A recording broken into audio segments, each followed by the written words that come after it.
All right, Shilin and Edmund, thank you so much for joining us. Inside Scoop needs no introduction, I would say. Hopefully. It's a well-known brand for Malaysia. But let's talk about the journey since the late or December 2013 up until right now. How has it been for Inside Scoop? I think we've been very blessed with the support that we have received in Malaysia. When we first started Inside Scoop in Malaysia, right, in December 2013, the premium ice cream category was served by foreign brands. Yes. Was only foreign brands, right, of size, of scale. And we thought that there is no reason why a Malaysian brand can't make those ice creams of that similar quality using Malaysian ingredients with the flavor profiles that Malaysians like. It just doesn't make any sense.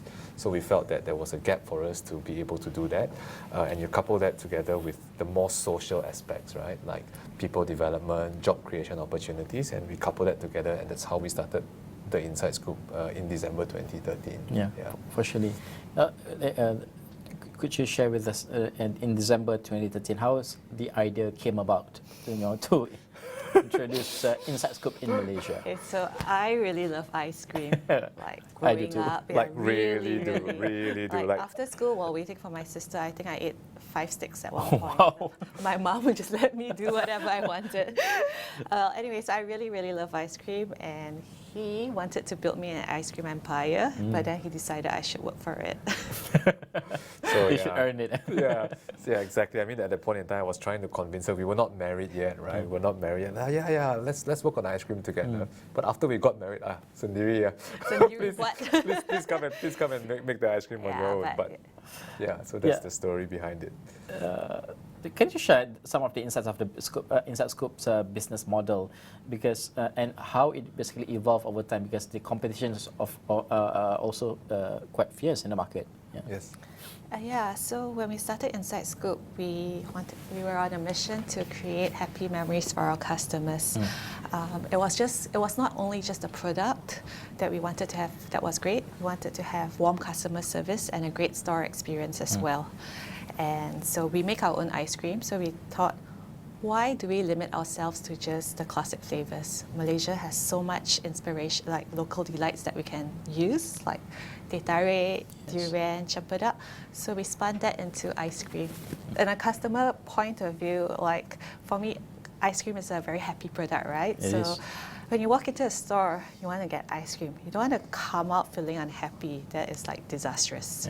So we equip our stores, our staff in the store, to make sure that if they see a frown, they need to turn that upside down, so the customer leaves happy. Yeah.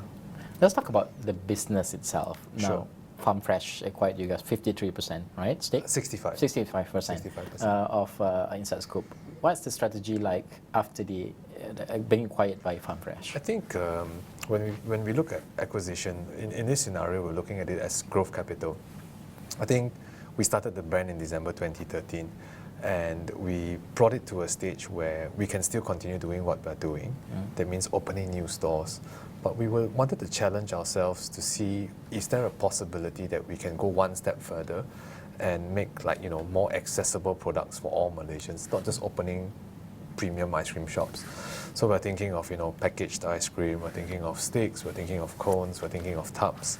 And trying to do that requires both capital and technical skill. And that's where I think the Farm Fresh team can really help us, and we see that as very synergistic.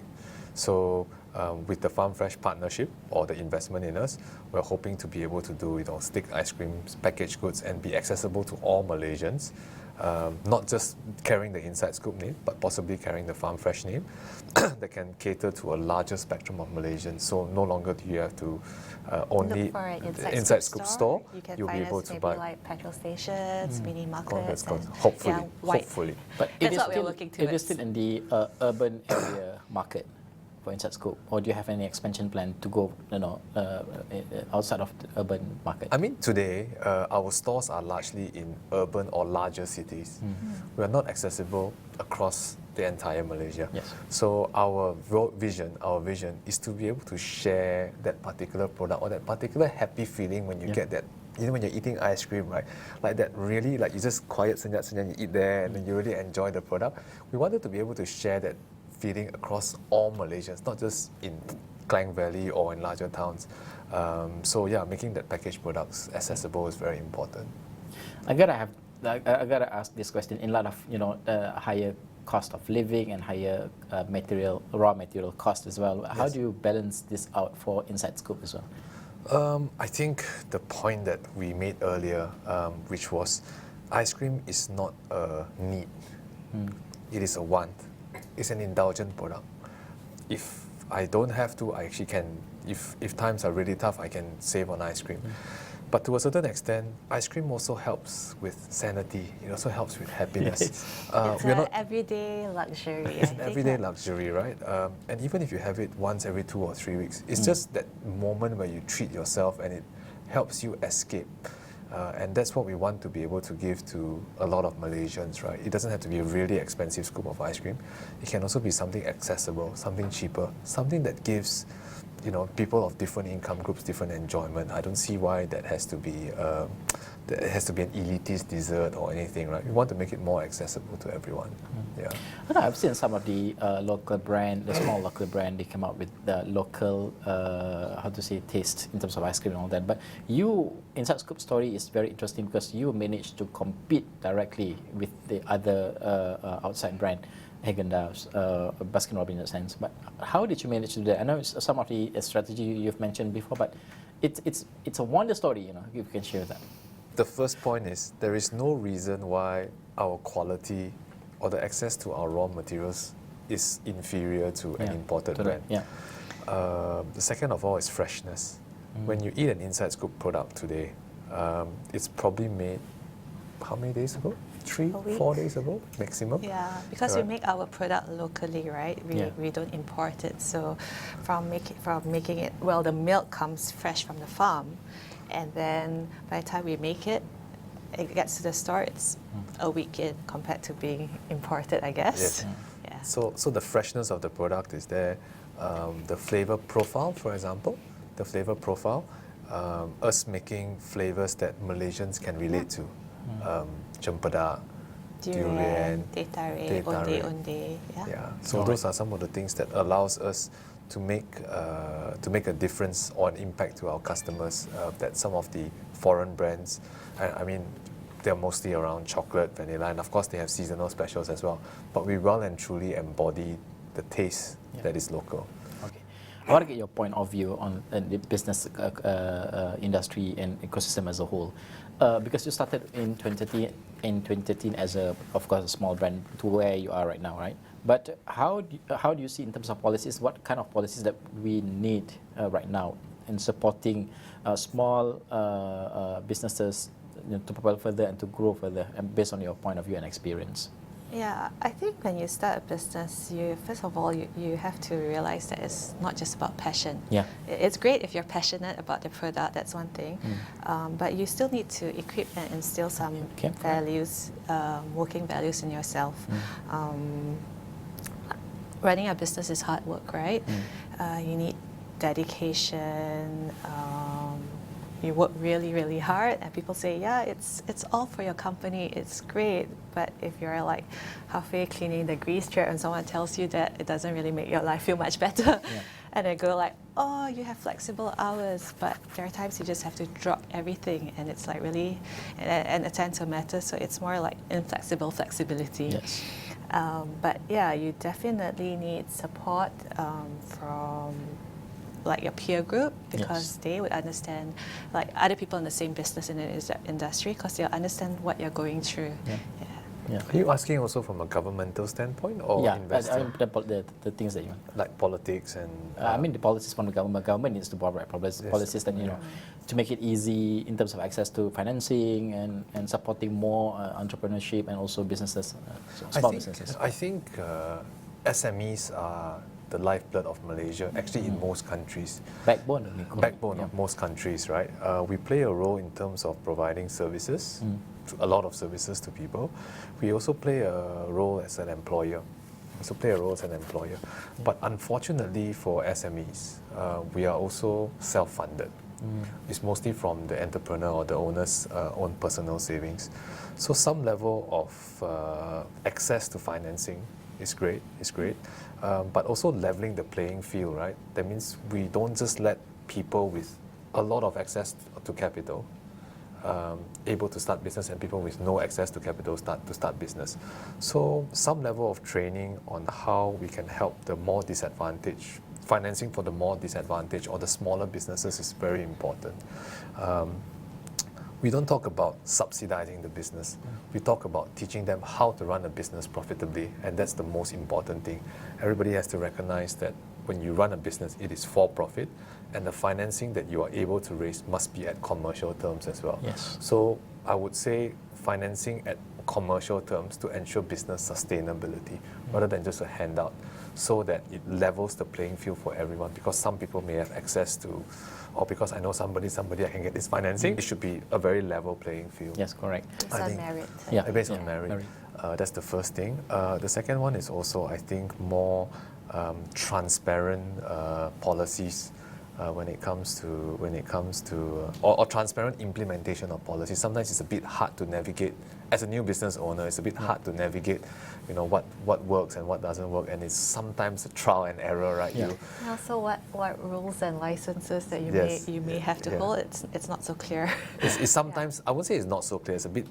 It does require investment in time. Yeah. So some courses that can help to make it more easier for people to start, I think, because the policies are there, right? Yeah. Sometimes it's just all over the shop, place. so There's no integrated. Yeah, always talk about this one-stop center for Yes, MSMEs. I think like that was what do you really- need to do when you start a business? Maybe all So the which based on your business, which financing is suitable for you and all that, right? So one-stop center. Yeah.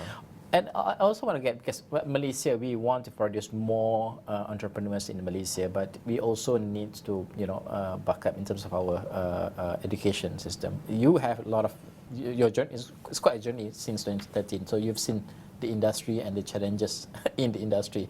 What's needed to be done in terms of education so that we can produce more of quality entrepreneurs that can prepare themselves to face all these challenges in the industry, based on your experience and point of view? Okay, we don't know the education system very well because we don't have kids of that age yet, but just from seeing. We probably need to make it maybe evolve the syllabus a little bit, and to have something that is more practical that they can apply to when they go out to the real world. Yeah, instead of just rote learning things. I think some of the learning cultures are a bit dated. I think they were suited at that point in time, but maybe we're not progressive enough in that evolution, so we can move a bit faster and be a bit more relevant in today's day and age. There are also smaller things. For example, more practical applications of the knowledge that we can use. For example, Malaysia has a lot of natural resources, but we don't have very high-end, or we have very limited high-end engineering, for example. It is largely still a labor, cost-competitive driven market as opposed to leading the field when it comes to research and also manufacturing. There are some, especially in the SME sector, if you talk about the large corporates, they can go and negotiate with government to do certain tax breaks, make large investment in plants. But in the SME sector, where we rely on more, creative solutioning I do understand that. more practical solutioning, right? That one we are not competitive. We have budget constraints. I think constraints, most of the MSMEs in Malaysia would agree with your point. That's the thing that we need to focus on. I want to talk about of course, you were one of the speakers at the KMF, right? Khazanah Megatrend. And you bring, we talk a lot about sustainability in KMF as well, and also sustainable growth in Khazanah Megatrends. But you brought your own narrative from Inside Scoop. So if you could share with us, how do you see the whole Megatrends as an event, and also your narrative could support the sustainable growth agenda or the initiatives that we want to achieve as a country? I think for us, especially not just us, in all sectors, right? Growth of a company is growth of people. Growth of people is growth of talent, right? we have generally a fairly good education system still. People can still read, people can read very well, people can write very, very well. Most people are at least dual language, if not duolingual, if not trilingual. Yes. So we've got a very good backbone. But a lot of people have also not been given good opportunities because SMEs and our sectors are a lot smaller. Post-graduation, the employers, us included, sometimes we don't invest enough in people's development or career development over a longer period. Yeah. I think fresh graduates, when they come, it is to a certain extent their responsibility to learn before they join us, but it's also our responsibility as an employer to develop their skill set over time and make sure that we continue to challenge them. And of course, at some point in time, how do we balance that out together with profitability? Because as an employer, we benefit from people working with us. But sometimes as an employer, it's easier if we don't train them. It's cheaper if we don't train them even, right? So we have to balance that out and make sure that as employers, we continue to challenge them and get this group of people to continue growing with the organization. Yeah, I think that's very, very important. Yeah. For Inside Scoop, it's something that you've. I think we do it in our small little way. Of course. Yeah. We are not a large organization or a large corporate company, right? But Yeah, so we don't have like Structured. structured training modules, but we would like to instill some values in them, like the one he said earlier in the KMF thing, like punching above your weight. I mean, there's always going to be budget constraints, and also we don't, like, let's not just use the full budget to do something. Like, let's try to think of using Creative solutions, Yeah. and Creative also solutions. getting a bang for your buck. Like, is this worth it? Are we doing how does it impact? So we always question them to make them think about it. Like, does it really excite you if you put that thing up, really? Or is it everyone does that and we just want to do it because everyone does it? Yeah, So- you don't want to be in the Me Too business. Yeah, Just because the other person is doing it, I also want to do it the same way. Yeah. Like what Shirley mentioned. So we make them question whether does it have an impact. No impact, out of the door. Spend the money on something else. High impact things. Yeah, I think a fixed process doesn't work anymore. Not in today's age where everybody can learn anything on YouTube. Almost, right? Almost, right? It's about who fine-tunes a bit better. And we try and impart that process or that thought process into our team members. How to punch above your weight, how to be more innovative in your solutioning. How to be quick and nimble. How to be quick, how to be fast. Those are things that a lot of people talk about, but we sometimes also struggle to implement. So we are just constantly trying to implement that process and that mindset into our team members. Yeah. All right, final questions. Expansion. I know you mentioned some of the plans just now, but expansion plan for Inside Scoop. Can we expect more branches, or are you embarking into distributing via a petrol station or other We're avenue? definitely expanding our Inside Scoop stores. We're only in like a few states in Peninsular Malaysia. There are a lot of places we haven't covered, and also we know that not everyone have heard of us yet. Yeah. So we'd like to make it accessible to all of them. But as you said, we are also looking at creating a new line so that all Malaysians of different income levels can enjoy the ice cream. All right. All I right, think Edmund and so. Shirley, thank you so much for joining us. Really appreciate, and I wish you all the best and good luck for Inside Scoop. Thank you. So much. Thank you so much. Thank you, Najib. Thank you.